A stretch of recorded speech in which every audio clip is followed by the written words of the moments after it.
काला मोतियाबिंद एक ऐसी बीमारी है जिसको सुन के इंसान डर जाता है। पहले इसलिए समझते हैं कि काला मोतियाबिंद होता क्या है, उसके क्या इलाज हैं, और अगर हम ये टाइम से पकड़ लेते हैं तो डरने की ज़रूरत नहीं है। इसका इलाज है ताकि आप लाइफ लॉन्ग अच्छी नज़र बना के रख सकें। बेसिकली काला मोतियाबिंद और सफ़ेद मोतियाबिंद बहुत अलग चीज़ है। काला मोतियाबिंद में आपके आँख का जो प्रेशर है वो बढ़ जाता है, जबकि सफ़ेद मोतियाबिंद में जो हमारे आँख के अंदर लेंस होता है वो एज के साथ सफ़ेद होने लग जाता है, तो वो कैटरैक्ट और सफ़ेद मोतियाबिंद होता है। तो हम उसको हटा देते हैं ताकि आप कंफ्यूज ना हो।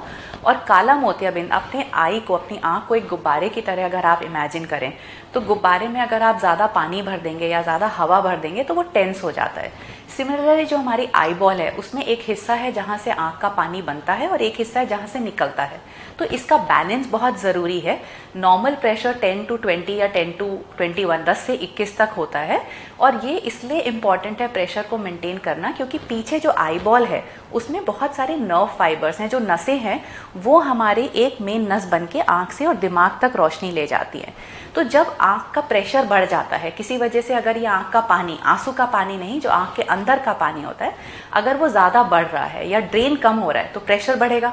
आँख का प्रेशर बढ़ेगा तो पीछे जो नसें हैं उन पे दबाव पड़ेगा, और जब नसों पे दबाव पड़ेगा तो वो आपका साइड विजन धीरे धीरे जो है वो कम करने लग जाता है। काला मोतिया के कोई लक्षण नहीं होते, पेशेंट को पता ही नहीं चलता कि उसको काला मोतियाबिंद है क्योंकि साइड से विजन जा रहा है, बीच में हमें बराबर ही ठीक दिख रहा है। इसीलिए हर इंसान को, हर आदमी को 40 के बाद एक बार अपना आई चेकअप ज़रूर कराना है, साल में एक बार, क्योंकि जब भी आप किसी अच्छे सेंटर में जाएंगे अपनी आईज़ को चेक कराने, वो आपका आई प्रेशर ज़रूर देखेंगे, आपकी पीछे ऑप्टिक नर्व कैसी है, रेटिना कैसा है, वो ज़रूर देखेंगे। तो अगर किसी को ग्लोकोमा शुरू हो रहा होगा काला मोतिया, तो वो टाइम से पकड़ में आ जाएगा।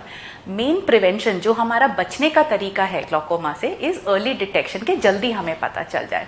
तो कुछ सीरीज ऑफ टेस्ट होते हैं जब आप ओपीडी में आते हैं, तो हम आई प्रेशर लेते हैं, आपके एक एंगल्स ऑफ द आई होते हैं गोनियोस्कोपी से, उसको देखते हैं, फिर आपके पीछे जो नस कैसी है उसको हम एक्चुअली फोटोग्राफ कर सकते हैं, उसको देखते हैं, उसकी थिकनेस कैसी है, जो हमें चारों तरफ से दिखता है उसका एक कंप्यूटराइज टेस्ट होता है कि हमारे नस पे दबाव की वजह से हमें साइड से कम तो नहीं दिख रहा है, वो उसका एक कंप्यूटराइज पेरीमेट्री टेस्ट होता है। तो जब हम ये सारी चीज़ें देखते हैं, प्लस आपकी हिस्ट्री लेते हैं कि आपको डायबिटीज़, हाइपरटेंशन तो नहीं है, आपने पहले कभी स्टीरॉइड्स तो नहीं लिए हैं, आपकी फैमिली में किसी को पहले काला मोतिया तो नहीं था, ये सारी चीज़ें देख के हम डिसाइड करते हैं कि आपको कौन सा काला मोतिया है, कौन से स्टेज का काला मोतिया है।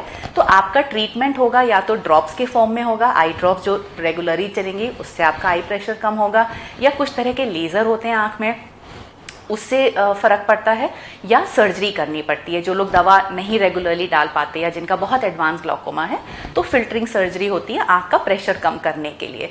तो बहुत सारे डिफरेंट तरीके हैं, ऐसा नहीं है कि ग्लोकोमा का काला मोतिया का ट्रीटमेंट नहीं है। बहुत सारा रिसर्च हो रहा है, बहुत सारा जेनेटिक लेवल पे हो रहा है, रेटिना के लेवल पे हो रहा है। कुछ चीज़ें हैं जिन लोगों को ग्लोकोमा है उनका लाइफस्टाइल कैसा होना चाहिए। हर पेशेंट पूछता है कि डॉक्टर साहब क्या कर सकते हैं और क्या नहीं कर सकते, है ना। तो सबसे इम्पॉर्टेंट बात तो है कि डर से मत जियो, है ना। सोचो ऑप्टिमिज्म से कि मैं इसको अच्छे से कंट्रोल रखूंगा। अपने फॉलोअप्स बराबर रखिए, जब आपको डॉक्टर बुलाता है जाइए, अपनी फाइल बराबर मेंटेन रखिए, बिकॉज इट्स ऑल अबाउट कि पहले कैसा था और अब कैसे चल रहा है। वो आपके डॉक्टर्स को सब पेपर्स देखने होते हैं। जो आप ड्रॉप्स डालते हैं वो बहुत रेगुलरली डालना है, बिकॉज क्या होता है कि कोई लक्षण नहीं है, पेशेंट भूल ही जाता है, उसको लगता है मैं तो ठीक ही हूँ, वो अपनी ड्रॉप्स बंद कर देता है और बाद में फिर प्रॉब्लम हो जाती है। ग्लोकोमा ड्रॉप्स डालने में एक इम्पॉर्टेंट टिप ये है कि जब हम ड्रॉप्स डालते हैं, ऐसे पलक नीचे करके हमने ड्रॉप्स डाला, उसके बाद 60 सेकेंड तक, 1 मिनट तक इसको यहाँ पे प्रेशर दे के रखना होता है आँख बंद करके, ताकि ग्लोकोमा का असर आँख में अच्छा आए और वो अंदर बॉडी के एब्जॉर्ब ना हो, ताकि सिस्टमिक जो उसके शारीरिक कोई अगर साइड इफेक्ट है तो वो ना हो। दूसरी बात, अच्छे से अपना एक्सरसाइज करिए, लेकिन कुछ लोग योगा में कपालभाति करते हैं, ऐसे बहुत जोर से जब हम करते हैं तो आंखों पे प्रेशर आता है। तो जो काला मोतिया के सस्पेक्ट केसेस हैं, बॉर्डरलाइन केसेस हैं, या जो ऑलरेडी दवा पे हैं, उनको कपालभाति नहीं करनी है। योगा में जो हेड बेंड डाउन पोस्चर्स हैं, जो बहुत देर तक अगर आपका सर झुका रहे, वो वाले आसन नहीं करने हैं।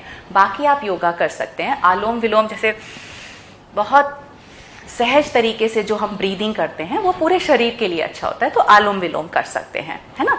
हैवी वेट्स नहीं उठाने हैं कि बहुत देर तक आप हैवी वेट अगर लेके रखे हो तो आंखों पे प्रेशर पड़ता है। तो ये खाने पीने का कोई परहेज नहीं होता ग्लूकोमा में। आप हेल्दी डाइट लीजिए, हरी सब्जियां खाइए, फिश, एग, वॉलनट्स, अखरोट में बहुत सारे एंटीऑक्सीडेंट्स हैं, वो लेते रहिए।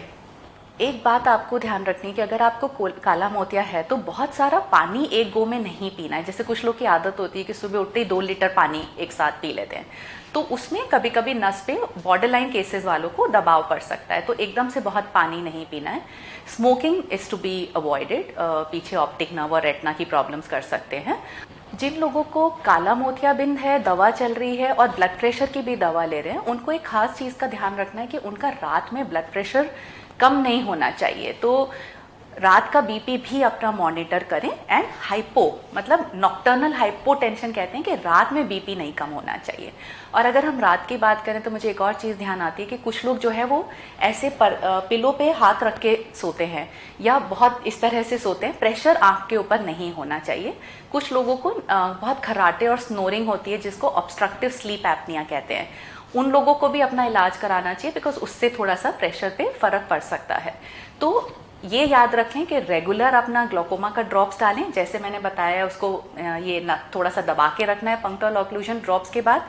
अपने फॉलोअप्स आप बराबर रखेंगे, जब भी डॉक्टर आपको बुलाता है आप जाइए, अपने रिकॉर्ड्स प्रॉपर मेंटेन करिए। और जिनको काला मोतिया है उनके जो बच्चे हैं अगर वो 40 से ऊपर के हो गए हैं, उन सबको भी अपना रूटीनली 1 ईयर चेकअप कराना चाहिए बिकॉज एज आई सेड कोई लक्षण नहीं होते। अर्ली डिटेक्शन जल्दी पता चलेगा तो जल्दी कंट्रोल हो जाएगा। तो फैमिली हिस्ट्री के साथ आपको अपना रेगुलर आई चेकअप्स कराने हैं। सो काला मोतिया ऐसा नहीं है कि आपकी रोशनी को एकदम ख़त्म कर देगा, है ना। अगर आप अपना ड्रॉप्स रेगुलरली डाल रहे हैं, डॉक्टर के एडवाइस से चल रहे हैं, तो आपका लॉन्ग टर्म अच्छा नज़र मेंटेन रहेगा, अच्छा फॉलोअप रहेगा। तो जो आपको इसमें हिदायतें दी गई हैं उनको आप फॉलो करिए। कोई भी इन्फॉर्मेशन आपको लेनी है तो अपने ग्लूकोमा स्पेशलिस्ट से मिलिए। बहुत सारे एडवांसेस हो रहे हैं, बहुत सारे रिसर्चेस हो रहे हैं, तो वो आपको लेटेस्ट टेक्नोलॉजी और एडवांसमेंट के बारे में बता सकते हैं। Internet is a very poor source. Internet पे मत जाइए बीमारियों के बारे में पढ़ने में, आपको नहीं समझ में आएगा कि क्या सही है क्या गलत। So just seek out help from the glaucoma specialist in your city and you can always drop us message if you have a query. So अच्छे रहिए, सेहत अपनी अच्छी रखिए, आंखों का ध्यान रखिए and wish you a healthy happy life.